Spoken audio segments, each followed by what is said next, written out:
ബംഗ്ലാദേശിൽ നിലവിൽ നടക്കുന്ന കലാപവും അതിനോടനുബന്ധിച്ച് നടക്കുന്ന ഭരണമാറ്റവും എല്ലാം പുതിയ ഗവൺമെൻറ്റിനെ സംബന്ധിച്ചിടത്തോളം മുമ്പിലുള്ള ഒരു പ്രധാന കടമ സമ്പദ് വ്യവസ്ഥ ഇനിയും തകരാതെ തടയുക എന്നുള്ളതാണ്. കൂട്ട ആക്രമണങ്ങൾ, തൊഴിലില്ലായ്മ, നിലനിൽക്കുന്ന പണപ്പെരുപ്പം, മന്ദഗതിയിലുള്ള യഥാർത്ഥ GDP വളർച്ച എന്നിവയിൽ നിന്നുള്ള നാശനഷ്ടങ്ങൾ ബംഗ്ലാദേശിൻ്റെ സമ്പദ് വ്യവസ്ഥയെ ബാധിച്ചേക്കുമെന്ന് ഇപ്പോൾ ഭയപ്പെടുന്ന ഒരു കാര്യം തന്നെയാണ്. കഴിഞ്ഞ ആഴ്ച തൊഴിൽ കോട്ട ബില്ലിനെതിരെ രാജ്യവ്യാപകമായി പ്രതിഷേധം ഉയർന്നതിനെ തുടർന്ന് ബംഗ്ലാദേശ് പ്രതിസന്ധിയിലായിരുന്നു. പ്രക്ഷോഭത്തെ തുടർന്ന് ഷെയ്ഖ് ഹസീന ബംഗ്ലാദേശ് പ്രധാനമന്ത്രി സ്ഥാനം രാജിവെച്ച് രാജ്യം വിട്ടിരുന്നു. ആയിരക്കണക്കിന് പ്രതിഷേധക്കാർ പ്രധാനമന്ത്രിയുടെ വസതിയിൽ അതിക്രമിച്ച് കയറി കൊള്ളയടിച്ചു. നിരവധി പോലീസ് സ്റ്റേഷനുകളും കെട്ടിടങ്ങളും പൊതുസ്വത്തുകളും നശിപ്പിക്കുകയും തീയിടുകയും ചെയ്തു. ഹസീനയുടെ പിതാവ് ഷെയ്ഖ് മുജീബുർ റഹ്മാൻ്റെ വലിയ പ്രതിമ തകർക്കാൻ ശ്രമിക്കുന്നത് വളരെ ഭയാനകമായ ദൃശ്യങ്ങൾ തന്നെയായിരുന്നു.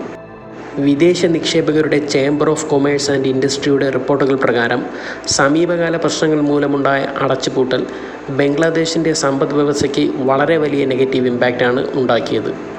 പ്രാദേശിക വിപണികൾ, ആശുപത്രികൾ, ഗതാഗതം, ഓഫീസുകൾ എന്നിവയുടെ ദൈനംദിന പ്രവർത്തനങ്ങൾ, ഭക്ഷണ വിതരണ സംവിധാനങ്ങൾ, കൊമേഴ്സ്, സാമൂഹിക വാണിജ്യത്തെ ആശ്രയിക്കുന്ന MSMEകൾ എന്നിവ ഇതിൽ ഉൾപ്പെടുന്നു. ഈ ആക്രമണം മൂലം മനുഷ്യൻ്റെ എല്ലാ തരത്തിലുള്ള നിലനിൽപ്പിനെയും അത് ബാധിച്ചു. ബംഗ്ലാദേശിൽ ഇതുവരെ ഏകദേശം 300 പേരെങ്കിലും ആക്രമണത്തിൽ കൊല്ലപ്പെട്ടതായാണ് റിപ്പോർട്ടുകൾ സൂചിപ്പിക്കുന്നത്. ഇതേ തുടർന്ന് കർഫ്യൂ ഏർപ്പെടുത്തുകയും ഇൻ്റർനെറ്റ് സൗകര്യങ്ങൾ ഇല്ലാതാക്കുകയും ചെയ്തിരുന്നു. ഈ പ്രവർത്തനങ്ങൾ ദുർബലമായ സമ്പദ് വ്യവസ്ഥയെ കൂടുതൽ താഴേക്ക് വലിച്ചിടുകയാണ് ചെയ്തത്. ഇൻ്റർനെറ്റിൻ്റെ തടസ്സം കാരണം ആളുകൾക്ക് ബാങ്കിങ് ഇടപാടുകൾ നടത്തുന്നതിലും മറ്റു ബില്ലുകൾ കൈകാര്യം ചെയ്യുന്നതിലുമെല്ലാം ബുദ്ധിമുട്ടുകൾ അനുഭവിക്കുകയുണ്ടായി. രാജ്യത്തിൻ്റെ കയറ്റുമതിയുടെ 85% ഉൽപ്പാദിപ്പിക്കുന്ന ബംഗ്ലാദേശിൻ്റെ കുതിച്ചുയരുന്ന വസ്ത്രമേഖലയിൽ ഇൻ്റർനെറ്റ് തടസ്സത്തിൻ്റെ ആഘാതം വളരെ വലിയ രീതിയിലാണ് ബാധിക്കുകയുണ്ടായത്. നീണ്ട അടച്ചുപൂട്ടൽ കാരണം ഫാക്ടറി ഉടമകൾക്ക് ഇതിനകം തന്നെ കാര്യമായ നഷ്ടം നേരിട്ടതായി പറയപ്പെടുന്നു. ഇത് കാരണം തൊഴിലാളികൾക്കുള്ള ശമ്പളവും മുടങ്ങും. അങ്ങനെ രാജ്യം മുഴുവൻ ഒരു കടുത്ത സാമ്പത്തിക പ്രതിസന്ധി നേരിട്ടുകൊണ്ടിരിക്കുകയാണ്. സാമ്പത്തിക പ്രതിസന്ധിയിൽ ഉഴലുന്ന ബംഗ്ലാദേശ് തൊഴിൽ കോട്ടയെ ചൊല്ലിയുള്ള ബഹുജന പ്രതിഷേധം മൂലം വീണ്ടും കടുത്ത പ്രശ്നങ്ങളിലാണ് അകപ്പെട്ടിരിക്കുന്നത്. ആഗോള അനിശ്ചിതത്വത്തിൻ്റെ കാലത്ത് പോലും ബംഗ്ലാദേശിന് വളർച്ചയുടെയും വികസനത്തിൻ്റെയും ശക്തമായ ട്രാക്ക് റെക്കോർഡ് ഉണ്ടായിട്ടുണ്ട്. എന്നാൽ ദക്ഷിണേന്ത്യൻ രാജ്യത്തിൻ്റെ പോസ്റ്റ് പാൻഡമിക് സാമ്പത്തിക പ്രതിസന്ധി വീണ്ടെടുക്കലിൻ്റെ ഒരു പ്രയാസമുണ്ടായിരുന്നു എന്ന് തന്നെ വേണമെങ്കിൽ പറയാം. IMFൻ്റെ റിപ്പോർട്ടുകൾ അനുസരിച്ച് ഉയർന്ന അന്തർദേശീയ ചരക്കുകളുടെ വിലയും തുടർച്ചയായ ആഗോള സാമ്പത്തിക ഞെരുക്കവും ബംഗ്ലാദേശിൽ സാമ്പത്തിക പരാധീനതകൾക്കുള്ള വർധനവിന് കാരണമായിക്കൊണ്ടേയിരുന്നു. അതുപോലെ തന്നെ രാജ്യത്തിൻ്റെ വിദേശ നാണ്യ കരുതൽ ശേഖരവും സമ്മർദ്ദത്തിലാണ്. IMF പറയുന്നതനുസരിച്ച് 2024 സാമ്പത്തിക വർഷത്തിൻ്റെ യഥാർത്ഥ മൊത്ത ആഭ്യന്തര ഉൽപ്പാദന വളർച്ച 4.8% കുറഞ്ഞു.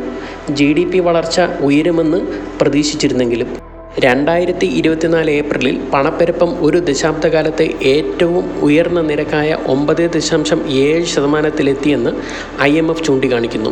ഫിനാൻഷ്യൽ ഇയർ 2024 പണപ്പെരുപ്പം ഏകദേശം 9.4% ഉയരുമെന്ന് പ്രതീക്ഷിക്കുന്നു.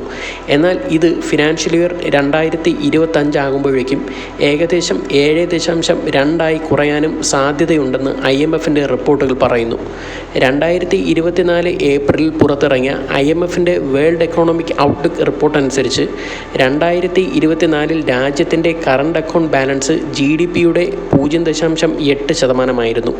2025 ഏകദേശം -2.7% ഇത്. ലോകബാങ്കിൻ്റെ കണക്കനുസരിച്ച് 2020 ശേഷമുള്ള ഏറ്റവും ഉയർന്ന $2,854 മില്യൺ 2024 എത്തി നിൽക്കുമ്പോഴേക്കും ബംഗ്ലാദേശിൻ്റെ മൊത്ത വായ്പ. മാത്രമല്ല, ഇതിലും ഉപരി ഉയർന്ന തൊഴിലില്ലായ്മയാണ് മറ്റൊരു പ്രശ്നം. 1971 യുദ്ധത്തിൽ പങ്കെടുത്ത സൈനികരുടെ കുടുംബങ്ങൾക്ക് സർക്കാർ ജോലിയുടെ 30% സംവരണം ചെയ്ത തൊഴിൽ കോട്ട സമ്പ്രദായമാണ് പ്രതിഷേധത്തിന് കാരണമായത്. ഈ കോട്ട റദ്ദാക്കി പകരം മെറിറ്റ് അധിഷ്ഠിത സംവിധാനം ഏർപ്പെടുത്തണമെന്നായിരുന്നു പ്രതിഷേധക്കാരുടെ ആവശ്യം.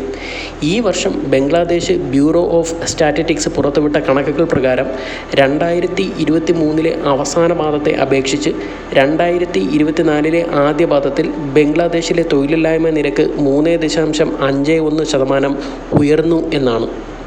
അതായത് ഏകദേശം 2,40,000 പുതിയ തൊഴിലില്ലാത്ത വ്യക്തികൾ ഉണ്ട് എന്ന് സാരം. ഈ കാര്യങ്ങളെല്ലാമാണ് ബംഗ്ലാദേശിനെ ഉലച്ചുകൊണ്ടിരിക്കുന്ന നിലവിലെ പ്രശ്നങ്ങൾ. ഈ ഘടകങ്ങളെല്ലാം ബംഗ്ലാദേശിൽ എത്രയും വേഗം പുതിയ ഒരു സർക്കാർ രൂപീകരിക്കുന്നതിനും ക്രമസമാധാനം പുനഃസ്ഥാപിക്കുന്നതിനും രാജ്യത്ത് ഭരണം നടത്തുന്നതിനും നിലവിലുള്ള പ്രതിസന്ധികൾക്കിടയിൽ രാജ്യത്തിൻ്റെ സമ്പദ് വ്യവസ്ഥയെ ശക്തിപ്പെടുത്തുന്നതിനുള്ള നയപരമായ തീരുമാനങ്ങൾ എടുക്കുന്നതിനും അധികാരികളെ കൂടുതൽ പ്രേരിപ്പിക്കുന്നതിനും ചിന്തിപ്പിക്കുന്നതിനും ഇടവരുത്തുന്നു.